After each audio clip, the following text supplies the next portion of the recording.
Hello and welcome to the Alpine Valley School podcast.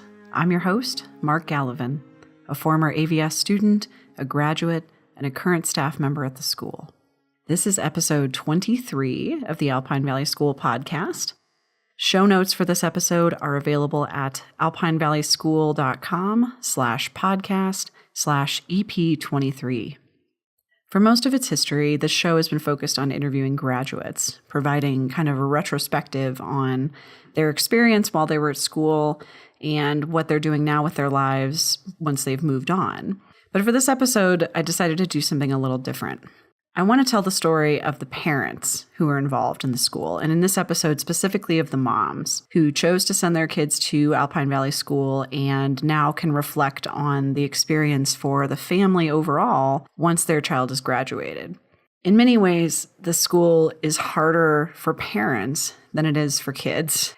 Kids may struggle with boredom or interpersonal issues and just the kind of side effects of taking responsibility for your life, but parents have to struggle with trusting their kids to take responsibility for their life. And I can tell you, as the parent of a child myself, that is no small undertaking.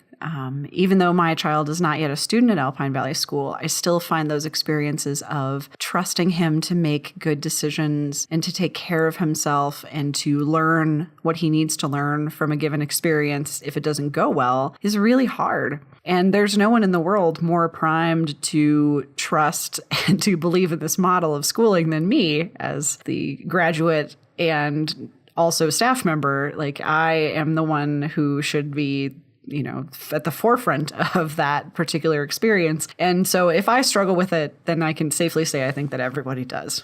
So I wanted to share what the parents themselves have to say and how they got through those tough moments when they happened and the changes they saw in their children over time. So my panel of moms, all of whom have kids that have graduated from Alpine Valley School, are Laura, Kay, and Sherry. We sat down in person to do this interview, and I think it turned out wonderfully. They all have some really interesting things to say. They're all coming from really different walks of life, which I think is interesting. And all of their kids are kind of ended up in different destinations. So it's a pretty unique interview, and I know you're going to really enjoy it.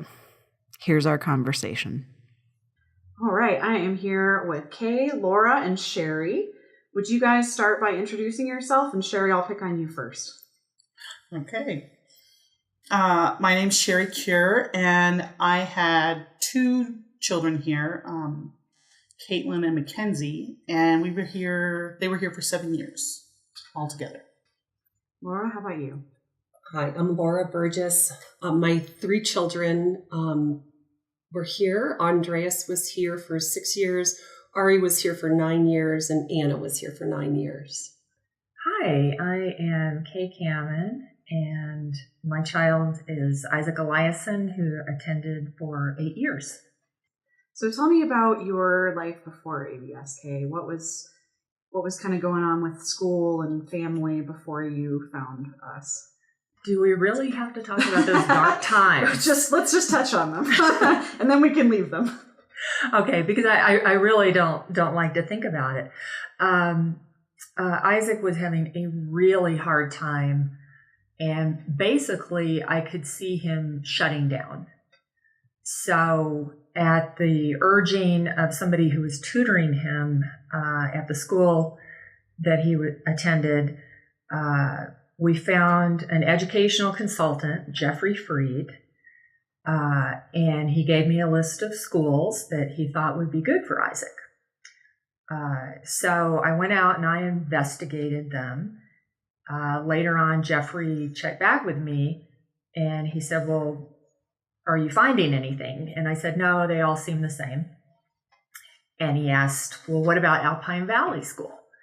And I said, it really sounded too radical. I got a pamphlet or something in the mail from them and I just tossed it in the file folder.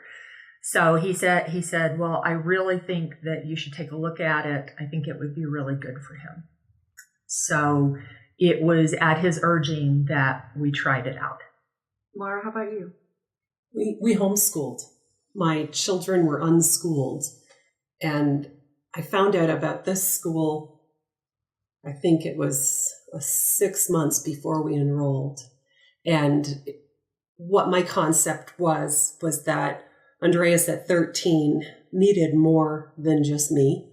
That became abundantly clear. He just was super smart. The unschooling was working. It was great. But we were in the midst of a construction project, and their unschooling kind of took on a new construction appearance. And I knew it wasn't unschooling. I knew it was them helping. They needed something else. So finding the school and getting them here was unschooling with friends, and it was a nice fit. Sherry, how about you? My girls were going to a charter school in Arizona, and they were doing all right, had been. And then that last year, though, it was, my youngest hasn't ever fit into anyone's perfect mold. She does her very own thing. And she had always struggled just a little bit. She was too creative. She wanted to make pilgrim hats and not bonnets when everyone was telling her otherwise. And so we knew that she was struggling a little bit. And my mother-in-law had mentioned Alpine Valley School years before, but at the time the girls were happy. And so we kind of backburnered it. And then the last year we were at the charter school, even my older daughter, who, she was the rule follower, very much the rule follower, even she was starting to struggle and push back and question why she was having to do certain things. And so we started looking at Alpine Valley again, and came up for an interview, just kind of a look, not even really an interview, just drove up during spring break to look around. And we were so impressed that we packed up and moved, and had been here ever since. And the ironic thing was that my mother-in-law, who pointed it out to us and wanted us to look into it, she was a public school teacher at the time, and she said, the system is a little skewed. You should look into this instead. So we did finally. We're glad she did. And we stayed forever after. Yeah, wonderful. So it sounds like you all three kind of were coming from different places when you found the school. What struck you right away? Like, what do you remember as like an early experience of your kids being here? With 3 children homeschooled, their environment is the 3 children. And it was so interesting to see them break off from each other. And I think that was so valuable for them. But the opportunity for them to unschool with others, to explore things with others, was so wonderful for them. And they came home super happy. Oh, good. Yep. With my girls, it was Katie being the rule follower. Alpine Valley gave her the freedom she needed to start questioning and speaking her own ideas. Because up until then, she just took in everybody else's and followed along, where this really gave her some independence and some self-confidence. And just, she started pushing back, which, it was a little challenging at first because we weren't used to it, but it became wonderful to watch her just sort of grow into her own person. And at the same time, Mackenzie, who had never been a rule follower, was always sort of the wild child. She started to become much more responsible, kind of did her own thing. She wanted to go swimming with her friends. One of the very first things the first year we were here, we were so impressed because she wanted to go swimming with her friends. And so she organized her field trip. She talked to the people at the rec center, and it was all set up. And the night before the field trip, we happened to be across the street having dinner, and she asked if we could stop by the rec center because she wanted to double check and make sure everything was fine for the next day. And we kind of looked at each other because she was 9 at the time, and we were very surprised that Mackenzie wanted to follow up on something. So we went across the street And she went up to the counter and she said, "Hi, I wanted to double check on the field trip for tomorrow." And the nice gentleman at the counter said that, "Don't worry, your teacher will take care of that." And she said, "No, this is my field trip and I've scheduled it and I need to make sure everything is fine." And he just gave her the strangest look. "Really? That's amazing." And he was so impressed and we were impressed. And it was just such a turnaround from the kid that we came here with. And so it was really lovely to see both girls with their very different personalities both get something very wonderful from the same school, same environment. Yeah, that's great. I didn't hear much from Isaac about what was happening at school, but I know that his health immediately improved dramatically. He had been chronically ill, one cold after another, and nervous, anxious habits that he had developed miraculously just disappeared. He was excited to go to school, happy about being here. It was a complete turnaround. Wow. So you may not have heard like the details of what was happening, but you could see like the shift for him. Something great was happening here for him. I don't know exactly what. Yeah, that's great. And that sometimes can be one of the hardest parts, is not knowing, right, what's happening at school, because you don't get to be part of it from a first person perspective, and you get to just hear whatever they come home with at the end of the day. What were some of the ways that you dealt with that when it was challenging, like when it was difficult not knowing? I am so glad you asked me about that. It really didn't take very long before I became very comfortable with whatever he was doing here, because there was a mock judicial committee trial. And I remember at this mock trial, I saw another student acting as the clerk and basically acting as a court reporter. And this other student was the same age as Isaac. I saw him with his fingers just flying across the keyboard. And one thing I was petrified about was, how is Isaac going to learn to type? There's no typing class at school. But I couldn't believe how fast this student typed and how articulate he was. So I was talking with his mother afterwards, and I asked, how on earth did your child learn to type like that? And her answer was, "Oh, online gaming." Mm-hmm. And I thought, if he can learn to type like that, Isaac can learn to type like that.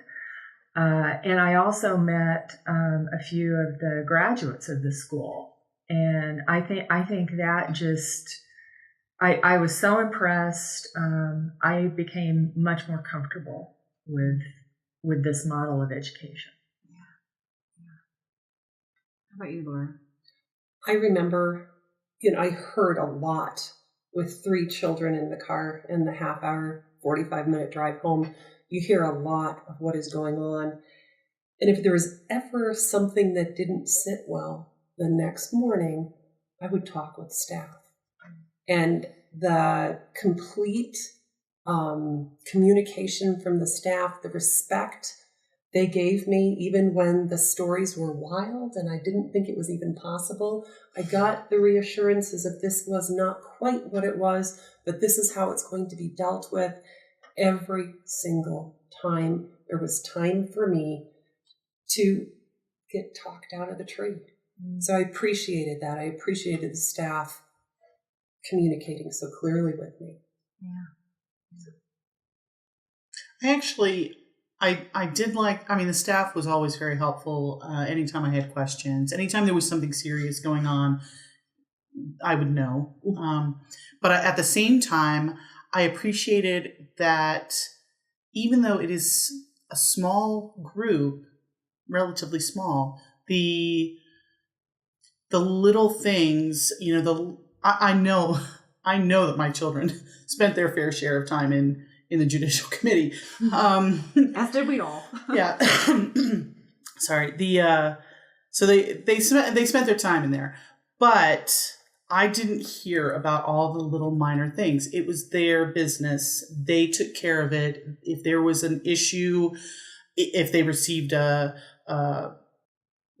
is the word? The charge, the charge and whatever. If something came of it, they dealt with it, and so it made them much more independent. They dealt with their own things, and I liked that. And I had been very involved at the charter school before, and I was expecting to be involved here, but I think the girls appreciated me not being in their business.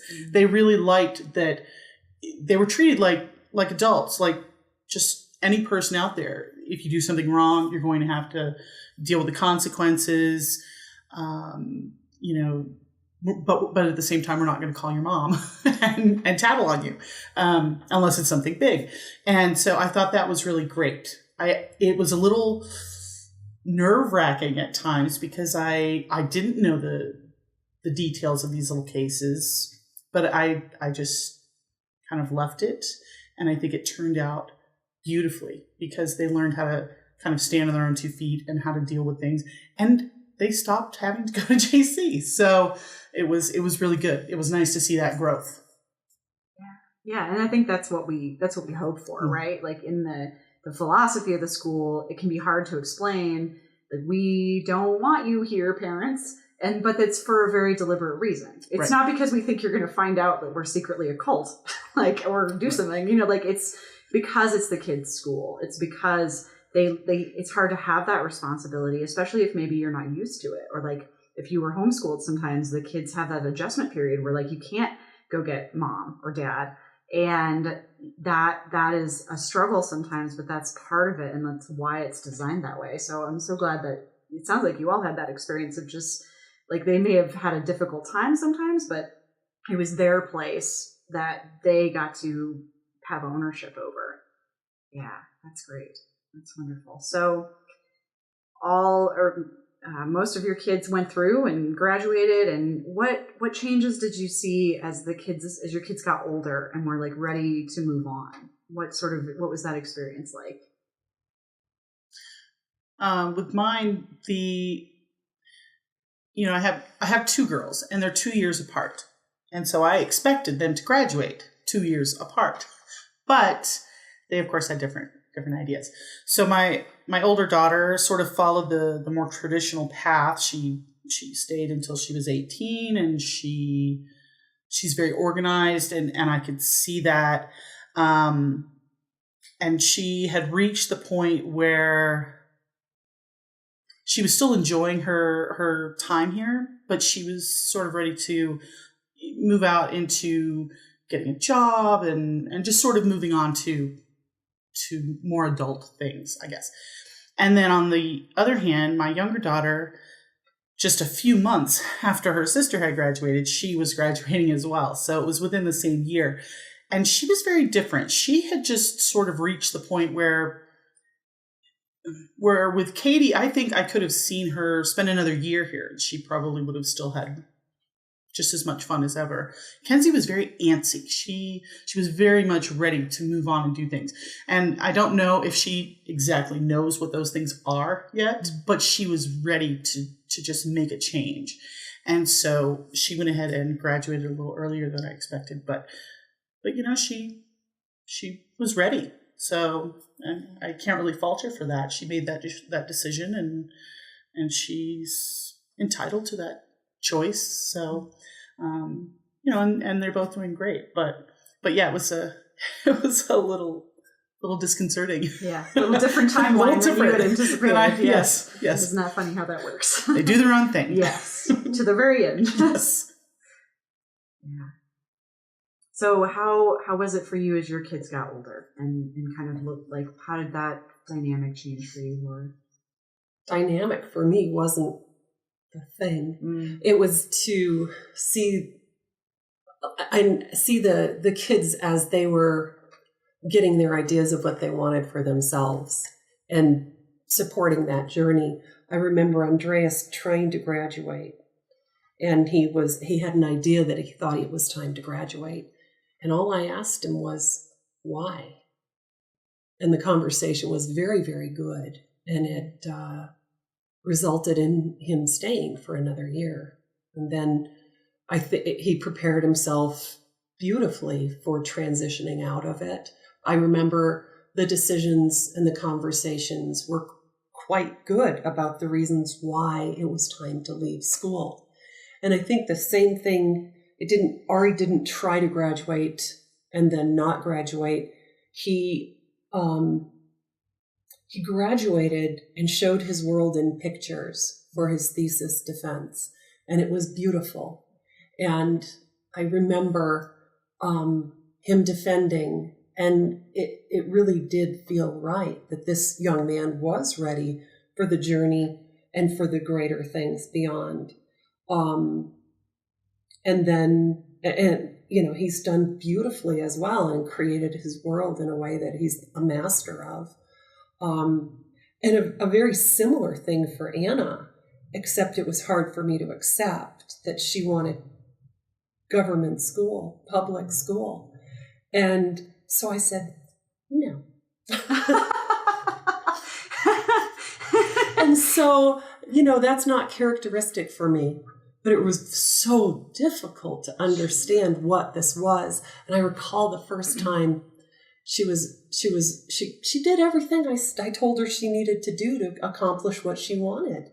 And so she continued on with the benefit of what she learned here, and she transitioned into another world, which I had no clue what she was doing. And I remember us meeting the guidance counselor in the school, and I asked the guidance counselor to give her every elective she could possibly have. This was a fun time for my child. And the guidance counselor swallowed hard. Oh my gosh. And of course, Anna had no records, nothing, but she got all A's. Mm-hmm. And she's continued on. She went to the Olympic Training Center for 3 years. And, she's making decisions that are hers. And that's what this school gives my children, is the strength to make big decisions when they're ready. And it's nobody else's knowledge, nobody else's business. So, wow, that's a wonderful story. That's so cool. Yeah. It's okay. How about you? How did things change as Isaac got older?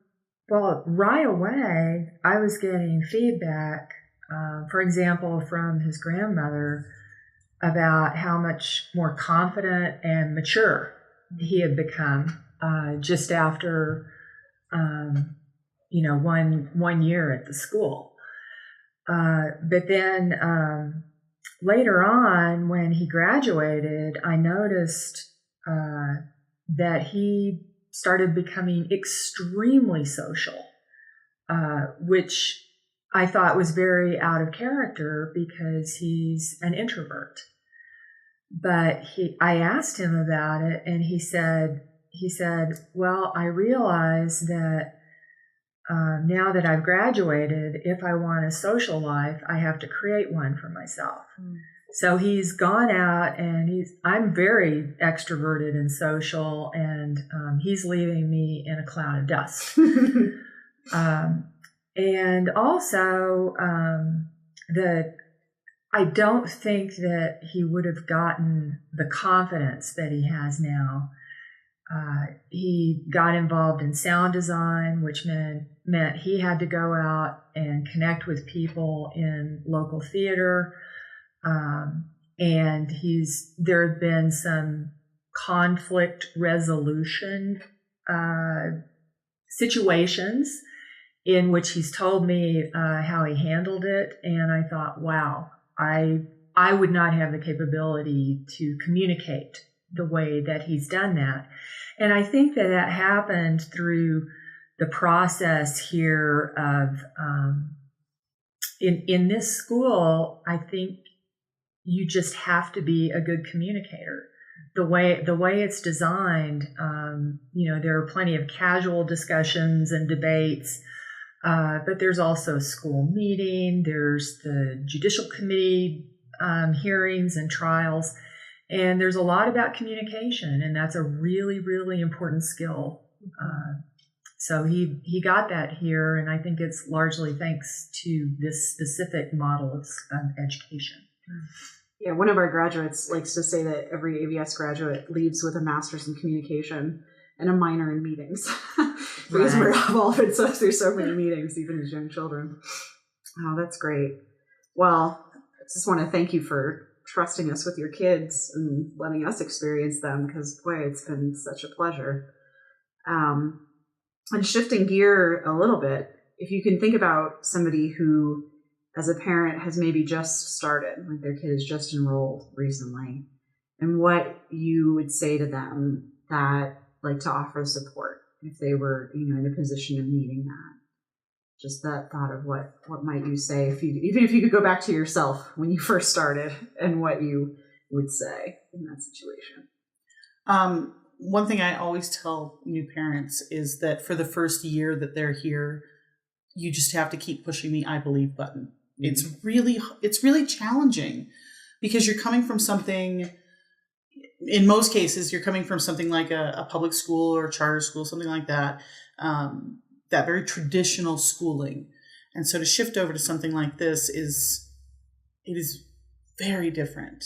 And it makes you very nervous, especially when you have, outside influences, your parents, neighbors, friends, and they're all questioning you. Well, what are they doing, and how is it working? And, and especially that first year, I think a lot of times the students haven't quite figured out that communication skill yet. And so they're not really, even if a child would normally let you know things, they may not tell you everyday things. And so it becomes, you just kind of have to wing it for a while, and just look for things that, personality wise, look for their confidence, look for their happiness, the fact that they always want to be at school, and, rather than fighting you on it. We went through a period of time where Mackenzie was sick every day. Oh, my stomach hurts. I don't want to go to school. And then we came here, and immediately I could barely get her out the door. At the end of the day, I'm dragging her down the street. Come on, let's go. And she was upset at holidays and spring break and vacation. All the other kids are happy, and she's upset because she can't go back to school. So, look for, as a new parent especially, look for those things, because you're not going to see a lot of concrete grades and all of that. You're not going to see that traditional line. So instead, take your cues from your child. They're how happy are they? Are they having a good time? Are they throwing out these little tidbits of information that you wouldn't have expected them to learn, and yet they did. When they send you a text that's perfectly spelled, and you're like, wow, I didn't even realize that. I was shocked the first time that occurred. Just little things like that. And it is difficult, but I think if, as a new parent, you can hang on for just a little while, it will pay off, and you'll start to see more and more of those things. But that, you just kind of have to hang on that first few months or that first year, and then it'll become more and more obvious to you, and you'll be glad that you held out. Yeah. I agree with you, Sherry. You have to give it some time, because you're not going to see these performance measures like you see in a regular school. But I always fall back on meeting some of the graduates and trusting that your child can do the same thing. If they did it, your child can probably do it too, unless you get cues from your child otherwise, like with Anna. Mm-hmm. And it can be really hard to deal with some of the critics And I'm fully convinced that your child could graduate from here, spend K through 12 here, and become a neurosurgeon. And those critics would still be in the same position. It really doesn't matter.